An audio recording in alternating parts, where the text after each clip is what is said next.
We Can Do It! Programang hatid ay kwentong buhay na puno ng inspirasyon at aral mula sa ating mga kababayan worldwide. We Can Do It! Dito lang sa inyong 702 DZAS, FEBC Radyo TV.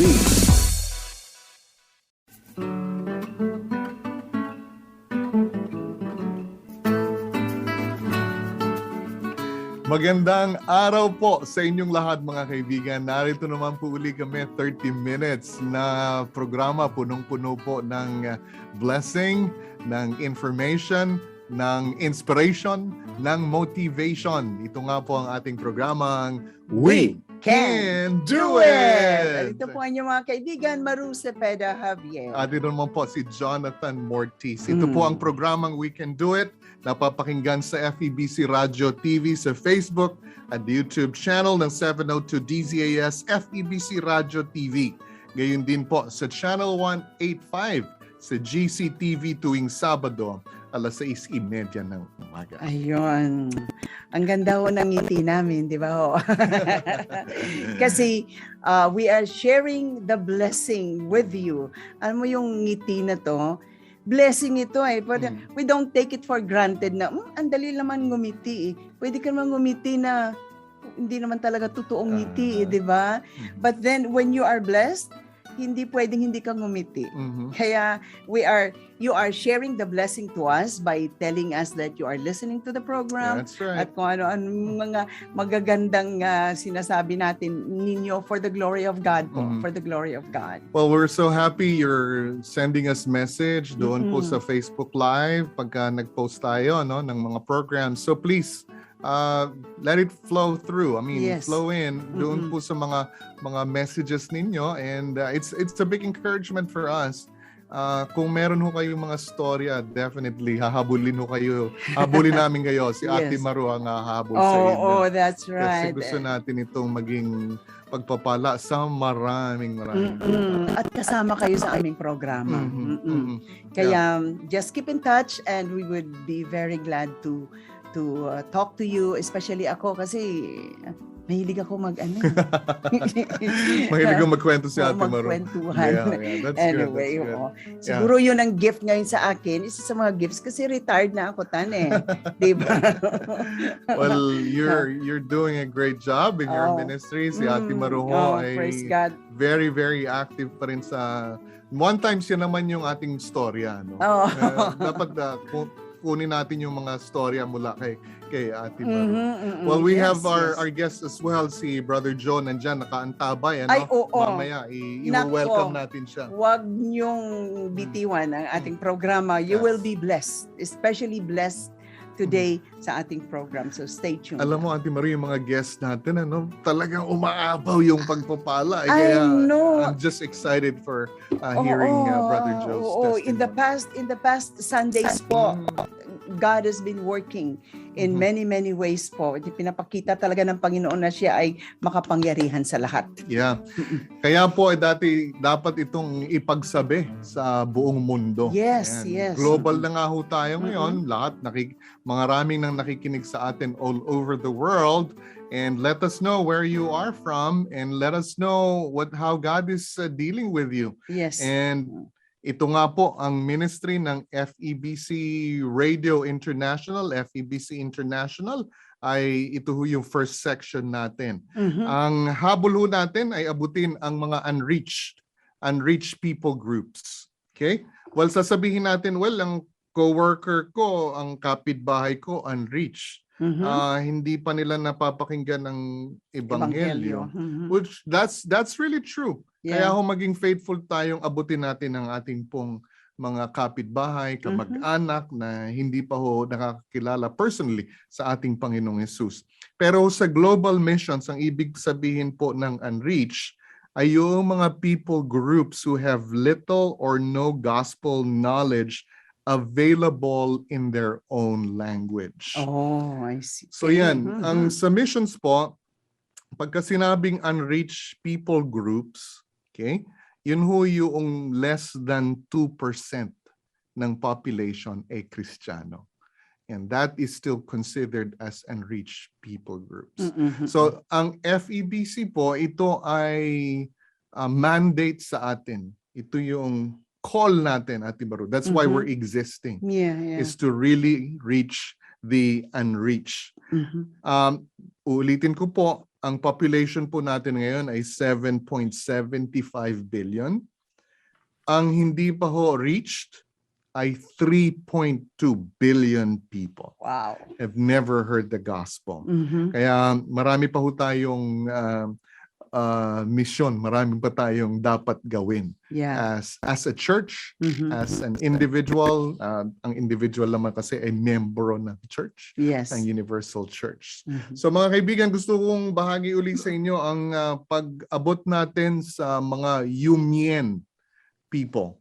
Ito po ay people groups nasa Thailand, nasa China, tawag natin sa kanila mga transnational, Mhm. nasa Laos, Myanmar, ano pa ba? May nakalimutan pa ba akong lugar? Just anyway, that area. Kasi noon ho dati walang border yan eh. Eh nung nagkaroon ng border, so nahiwalay sila. Oh, I see. Pero na-keep nila yung culture nila in their language. Mhm. And Mhm. solid ang mga Mien, yung Mien group. Yumien Mhm. group. Okay. Yeah. Kaya ho ang ministry ng FEBC nagbo-broadcast po tayo sa mga Mien people group Mhm. many years. And then ngayon meron tayong strong presence sa Facebook Live. Libo ang nakikinig. Wow. Yeah. In fact, Praise mayroong God. isang araw mga 4,000, 8,000 mga nakikinig sa Facebook Mhm. Live. Mhm. Now, biruin mo yun, Ate Maru. Oh, And grabe, we no? use technology, mga kaibigan. Kaya ho nandito ang FEBC. Yes. Pakilala ko ho kayo sa isang Mien na sumulat sa atin. I've been working sa isang lugar for a year now. Ayoko na rin hong banggitin yung lugar. I left my husband and my 2 children to come and work here. 6 months after I left, my husband got remarried. I was heartbroken and felt terrible for my children. I don't know what to do. Every aspect of my life seems dark. A friend knew about my situation, so she called to encourage me. She said that God could help me. Salamat sa Diyos sa mga kaibigan na ganito. Mhm. Na God could help you. Yes. I asked who God is. Kasi hindi nila alam kung sino yung Diyos. Okay? Mm. She told me about Him. She prayed for me and said that she should listen to your program. Kasi we're targeting the Mien. Mhm. When I Mhm. listened to it, I felt different from regular radio program. Wow. There's someone who is motivating and encouraging us. Very well spoken. Yung motivation, yun na yung salita ng Diyos na nangungusap sa buhay niya. Yeah. The program then became my friend. Mm. I started liking it more and more. I asked my friend where you are, and she told me you are in this part of the world. Hindi ko na mabanggitin. I asked for your Facebook page, but she didn't have it. So I searched for a way to contact you. After finding your Facebook, I reached out to you and asked if I can believe in Jesus. Oh. I wanted to believe in Jesus and to pray for my 2 children. Mhm. Now, ito pong taong ito ay tinanggap na po ang Panginoong Hesus sa buhay niya at ngayon uma-attend ng Bible study and learning to pray every day online. Wow. This is what technology, we're maximizing technology. That's why FEBC is here. Mm-mm. Isa pa, Ate Maru, Mm-mm. may Yes, isa yes. pang Oo. ma-encourage tayo nito. Hello, teacher. I'm not a Christian yet. I'm studying about God. I've been working in this place for 6 months as a caretaker Mm-mm. for the elderly. So meron na rin silang mga parang OFW. The family I'm working for, itong faith na to. But I have a Christian friend in my village, in my original place. Hindi ko binabanggit yung lugar kasi security reasons sa ating mga, Yeah, mga that's true. listeners. My friend invited me to join a group of listeners from your program. I like what you said in your program. I think it's true. When I think about what I used to believe in, I realized that it didn't help me at all. Hindi yan nakatulong yung pinaniniwalaan kong noon. Kasi animist sila, Ate Maru. I worship ghosts and spirits my entire life, but they did not help me at all. Teacher, what do I have to do to believe in Jesus? Can you lead me in accepting Jesus into my life? Wow. I want to be a child of God. I want to be a Christian. Many of my friends are Christians too. Praise God for Christian Amen. friends. Amen. Yeah, praise God for Christian friends. At itong Ate Maru, yung update sa atin ng ating Mien programmer. Okay. Siya ngayon ay tumanggap na rin sa Panginoon as her Savior. She's joining a group of new believers and uma-attend ng Bible study online. Yan. Praise God. So yung mga online Bible study, online messages on Messenger, ginagamit po yan. Mga kaibigan, narito po ang FEBC. Gusto lamang ho naming sundin, gawin yung mandate sa atin ng Panginoon, a great commission yan sa atin. At hindi lamang po kami, ito ang hamon namin ni Ate Maru, kami na magiging ating guest later on. Ang hamon namin sa inyo, lahat po tayo ay tinawag po ng Diyos kung tayo ay sumusunod sa Panginoong Hesus na maging misyonero kung saan man kayo dinala ng Panginoon. Hindi lamang po FEBC. Yes. Lahat po tayo. We're all in this together. And that is our challenge. Yan po ang panalangin namin. And I know God will help us all. I know, I could sense it. We have so limited time. Yeah. You know, kailangan na po nating maging masipag at ipangaral ang salita ng Diyos. Amen. Amen. Wow. What a challenge. Yeah, you can do it. No? Yes, we can do it. Sa tulong po do it. ng Diyos. Amen. You can do it. We can do it. Really, we can do it too. You can do it. We can do it. Really, we can do it too. Thank you, Jesus. Thank you, Jesus, that we can do it through your strength. Amen. Amen. Ang ating special guest for today ay kaibigan namin for a long time na, way back in the Philippines. And then, ito ay naging kumpare mo eh. Kumpare. Oo, tama. Dahil sa anak mo? Oo. Mga ninong ito ng aking anak. Close friends. Okay, siya po ay lumaki sa isang Christian family sa Mandaluyong. Attended Christian school from elementary to high school sa Union Christian School. Attended college at the La Salle University, Manila. Tumanggap sa Panginoon noong July 3, 1974. Happily married to a committed Christian wife named Normie. Importante yun. Yes, whom he met at a ministry where they were both serving the Lord. And it was called Lighthouse Ministry at YMCA Manila.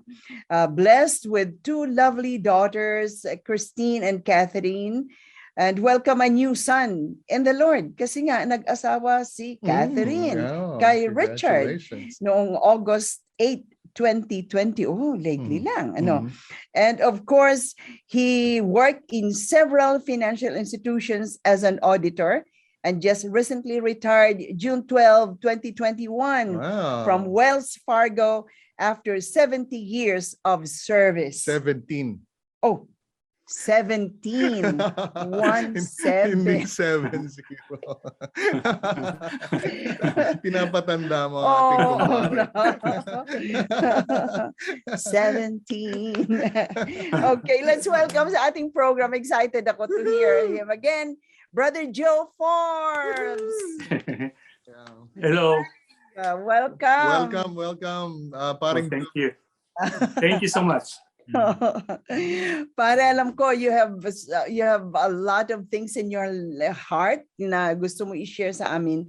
But I know you have experienced one thing in your life na talagang a lot of changes occur during that time. So tell us about this challenge sa buhay mo. Yeah, it was in 2010. I was just attend lang ako ng birthday party. Nagkaroon ako ng heart parang pain. And I thought it's just something na pabalik-balik when I was at the party. So they said, Okay. isang kausap ko na had a heart attack. I nitroglycerin and then nagkaroon ako ng nag-pass out ako, nadala ako sa emergency. I thought I have a heart attack. And to make things short, akala nila yung heart problem, pero later on when I was about to get discharged, sabi ng doktor, I want to take a snapshot of your chest. Nakita nila mayroong mass doon sa lungs ko. So eventually nagpunta ako sa doktor, sa primary ko, at na-discover na meron akong potential na suspect pa lang na malignant lung cancer. Oh, wow. So, nung nalaman kong it's lung cancer, naalala kong bigla yung, I only might have 3 months to live. Kasi naalala ko yung si George Harrison from the Beatles, died of lung cancer. Si Peter Jennings, yung anchor ng ABC News, also died of lung cancer. And no matter what resource they have, vast resources, sabi ko, they were not able to survive it. So my initial thought was that, what will I do? Right. Yung nangyari sa akin, automatically there's some fear na kinikreate ng enemy agad. But I remember yung Isaiah passage, sa Isaiah, I think, sa 12:22 or 12:2, it says there na God is my salvation. I will trust and I will not be afraid. Okay. Yes. So yung fear, yung antidote for fear, yung pananampalataya na meron tayo sa Panginoon. That's why yung C, which is the small c na cancer na dumating sa buhay ko, I realized meron akong big C. Christ Jesus, who is my Savior, my Lord. Yeah, right. So, natural na magkaroon ako ng fear, mga maliliit pa ako during 2010. Sabi ko, Panginoon, gusto ko pang mabuhay ng konti pa. Gusto ko makitang lumaki mga anak ko at saka makita ko silang kinasal, magkaroon ng sariling pamilya. Which is the typical yung desire ng bawat magulang na makita natin mga anak natin man lang na mapaayos ang buhay nila. Yeah. So, I was already talking to my wife and to my daughters when I announced to them na na-confirm that there's cancer na dumating sa buhay ko. I was telling her. So Brother Joe, noong nakita ng PCP mo na possible na on yung isang doktor, so na-confirm nila na meron kang malignant cancer? Ganun ba? It was just a suspicion based on the image. Okay. Right. Tawag nila CAT scan or CT scan. In-scan ako. So, to confirm, they need a biopsy. I see. So binayopsy ka. Okay. So what happened then? So nung binayopsy, of course, throughout those it takes time as I wait for the biopsy on and off dito sa lower part ng abdomen ko. And I was feeling it and merong parang hard feeling na parang something in the ordinary. And the pain is getting hindi ko na may ignore, so nagpapunta ako sa emergency. And then when I went to emergency dito sa close by sa Queen of the Valley Hospital close to our place, iniskan uli ako. Suspicion naman nila I might have colon cancer. Okay. So and then sabi ng kapatid ko, kung meron kang lung cancer which is hard to recover, colon cancer pa, hindi ka na makaka-recover. So one thing na na-notice ko sa tayong kumikilala sa Panginoon, the advantage we have is that yung faith has to come into play. Mhm. Di ba siya, yung parang pagka, when fear grips us, Mm-mm. ang dumating Mhm. Yes. sa akin yung faith is the pagka, di ba sa Psalm 56:3 sabi doon, when I am afraid, then I will trust. Amen. Ah, Mhm. yes. So, natutuhan ko yung sinabi na Isaiah, when I recognize that God is my giver of life, who redeemed me from my destination to hell. Mhm. Alam, one thing, hindi ako natakot nung nalaman kong, wow, mamamatay na ako. Mhm. Mhm. A lot So, of times, di ba, na-confirm ba madalas tayo, yun, Brother John, na-confirm na it's really the small C? oh yeah. Mhm. So eventually, nung na-confirm yun, ang una kong naging reaction, nakikiusap ako sa Panginoon, Lord, you can do anything. Yes. The impossible things is always possible with you. Kung Right. pwede pa nga, pwede niya akong hipuin, hindi na ako kailangan gamutin ng chemotherapy or Yes, any kind yes. of treatment. Oo. Ano yan? But- Lumabas yun dahil sa biopsy nung hindi Yes, eventually na-biopsy kasi ako. So Mm-mm. nung na-biopsy na ako, na-confirm nila, hindi pala colon cancer, hindi pala lung cancer. Oo. It turned out, meron kasing lump dito sa may lungs. They thought it's lung cancer. Nung nakuha nila yung tissue and na-identify nila what causes it, yung pala, yung tawag doon na lymphoma cancer. It is a blood disorder. It's a cancer of the blood. Mhm. I could also die if hindi ako magpapagamot. Oo. But ang chances for me to ma-heal or ma-treat is much better compared sa other type ng lung cancer or colon cancer. Colon cancer. Yes, yes. Now, yes. Brother Joe, gusto ko namang silipin yung response or reaction ni Normie nung narinig niya ng itong Big C. Mm-mm. Yung si Normie, my wife, was also talking to the Lord by herself. Sabi niya sa akin when she was driving Yes. to her office, tear let me go. She was struggling with the Lord. Lord, ba't mo kukunin na siya? Yung parang bang there's some kind of talking to the Lord, but not really blaming God. But and then when she realized na sinabi daw sa kanya ng Panginoon somehow in a small voice, still small voice, parang binulong sa kanya. Sinabi ng Panginoon daw sa kanya, Normie, sino ba nagbigay ng buhay sa asawa mo? Tapos na-realize niya, God was the one who gave life to me. Sino ba nagbigay sa iyo ng asawa? Ako rin, sabi ng Panginoon. So, siya rin ang may right to take me. And from that point on, nagkaroon ng peace si Normie. Yung binigay niya ako sa Panginoon. And then kaming dalawa, we were just believing and trusting the Lord. And during that time na I'm waiting for the Lord, I was asking the Lord, Panginoon, bigyan mo naman ako ng encouragement. Where could I go for encouragement? I go to some friends who are believers. Yes. Punta rin ako sa mga church people na alam ko na I could trust, would pray for me. Of course, to my loved ones, right? Yes. But the greatest thing na binigay sa akin ng Panginoon was John 11 verse 4. Remember that? Yung sinabi ng Panginoon nung when Lazarus died and then pinadala ni Martha at ni Mary ang ibang kaibigan nila, puntahan mo ang ating Panginoon. Sabihin mo yung kaibigan niyang si Lazarus namatay na. They believing that the Lord can still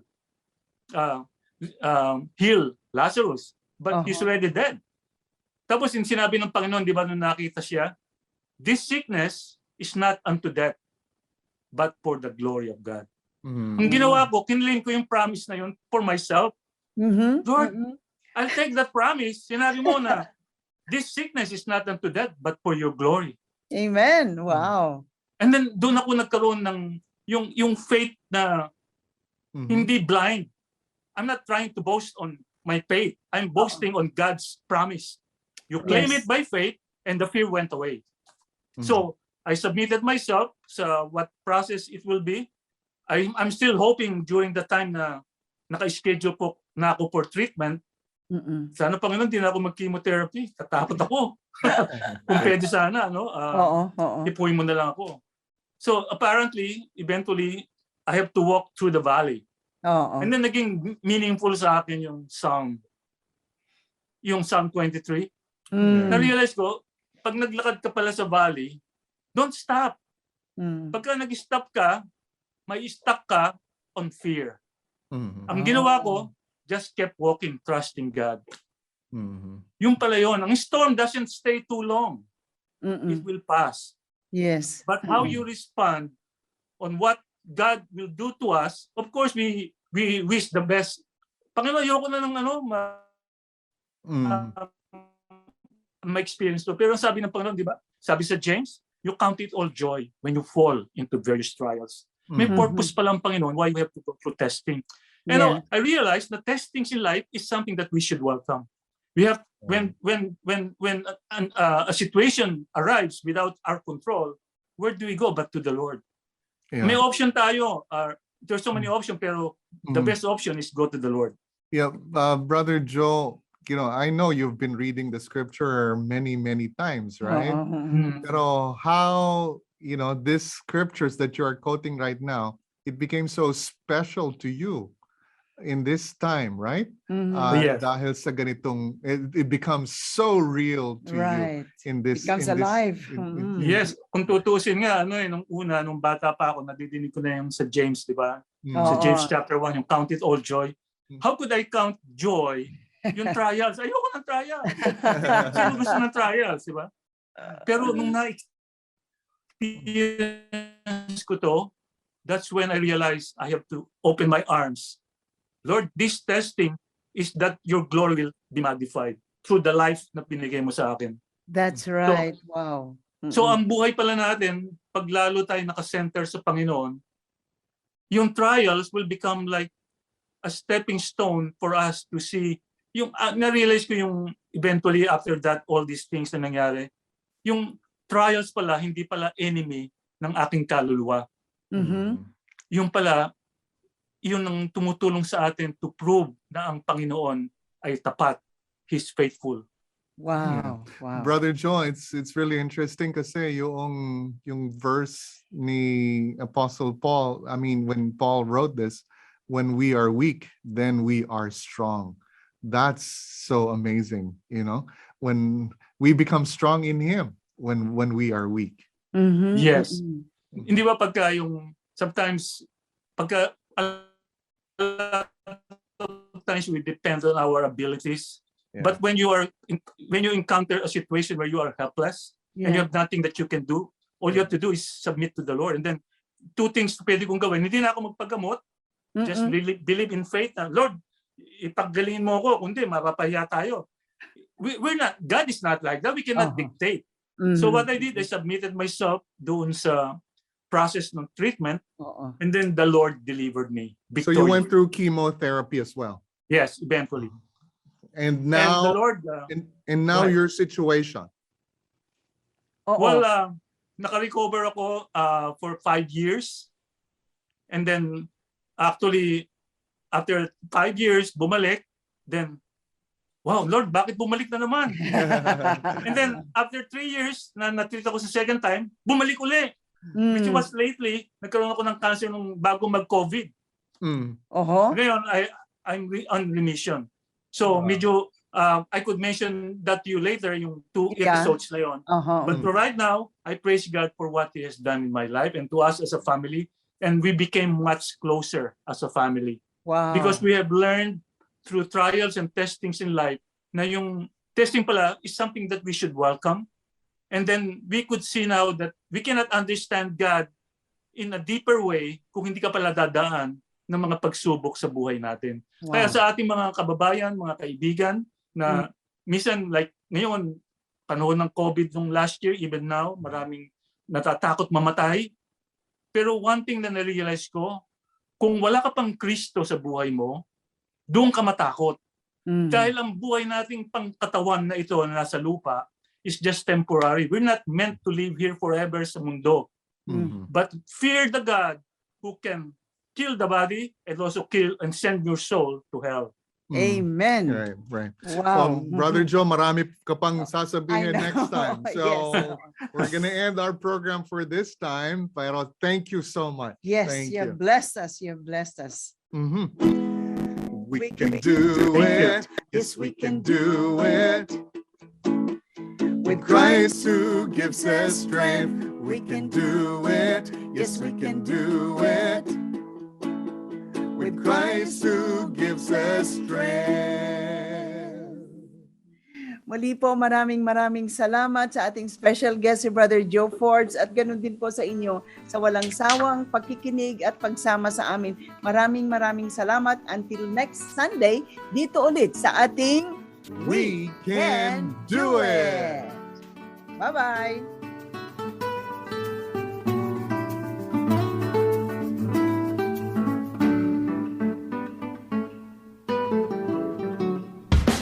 Inyong narinig ang We Can Do It!